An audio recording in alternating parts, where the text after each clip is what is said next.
नमस्कार, आप देख रहे हैं नया भारत दर्पण समाचार और मैं हूं आपके साथ ज्योतिका। आइए रुक करते हैं खबर की ओर। अगले वर्ष तक सभी राज्य मुख्यालयों पर शुरू होंगे एफआरआरओ कार्यालय। 62 एयरपोर्ट पर बढ़ेंगी यात्री सुविधाएं।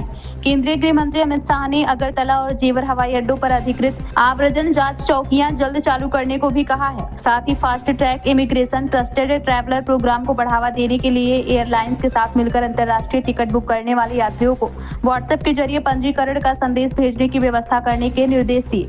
केंद्रीय गृह एवं सहकारिता मंत्री अमित शाह और केंद्रीय नागरिक उड्डयन मंत्री राममोहन नायडू किंजरापू ने प्रमुख हवाई अड्डों पर यात्री सुविधाओं, सुरक्षा व्यवस्था एवं आप्रवासन प्रणाली की समीक्षा की। सभी हवाई अड्डों पर चरणबद्ध तरीके से स्वचालित एक्सरे ट्रे रिटर्न प्रणाली लागू की जाएगी। अगले वर्ष तक सभी राज्य मुख्यालयों पर एफआरआरओ कार्यालय स्थापित होंगे। केंद्रीय गृह मंत्री अमित शाह ने अगरतला एवं जेवर हवाई अड्डों पर अधिकृत आप्रवासन जांच चौकियां शीघ्र प्रारंभ करने के निर्देश दिए हैं। अमित शाह ने मानव संसाधन लागत को कम करने के उद्देश्य से देश के सभी एयरपोर्टों पर चरणबद्ध तरीके से स्वचालित एक्सरे ट्रे प्रणाली स्थापित करने पर निर्देश दिए हैं। उन्होंने कहा कि नए हवाई अड्डों में स्वचालित एक्सरे ट्रे प्रणाली ही स्थापित करने के उचित मापदंड तय किए जाएं।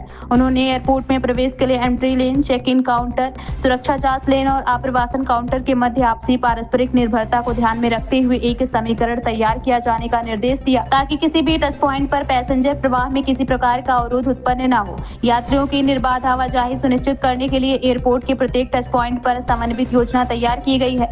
गृह मंत्री अमित शाह ने निर्देश दिया कि नागरिक उड्डयन सुरक्षा ब्यूरो BCAS के सुरक्षा मापदंड अनुसार यात्री सुविधा बढ़ाने और वाणिज्यिक क्षेत्र को निर्धारित मानक में ही रखने के लिए 21 प्रक्रियाधीन तथा शेष 41 एयरपोर्ट को विकसित करने के लिए पैसेंजर ट्रैफिक के अनुसार प्राथमिकता निर्धारित की जाए। उन्होंने यह भी कहा कि इन 62 एयरपोर्ट पर अगले 2 वर्ष में कार्य पूर्ण किए जाए। नागरिक विमानन मंत्रालय पैसेंजर ट्रैफिक और एयर ट्रैफिक के आधार पर सभी एयरपोर्ट्स के लिए एरोब्रिज की संख्या संबंधी मानदंड निर्धारित करे। बैगेज ड्रॉप की सुविधा प्रमुख 16 हवाई अड्डों के अतिरिक्त अन्य उच्च पैसेंजर आवागमन वाले अंतर्राष्ट्रीय हवाई अड्डों पर भी उपलब्ध कराई जाए। उन्होंने कहा कि एक्सरे स्क्रीनिंग के लिए प्रायोजित केंद्रीय औद्योगिक सुरक्षा बल CISF स्टाफ की शैक्षणिक योग्यता में किसी भी प्रकार की कमी नहीं होनी चाहिए। इस खबर में बस इतना ही। बने रहिए नया भारत दर्पण समाचार के साथ।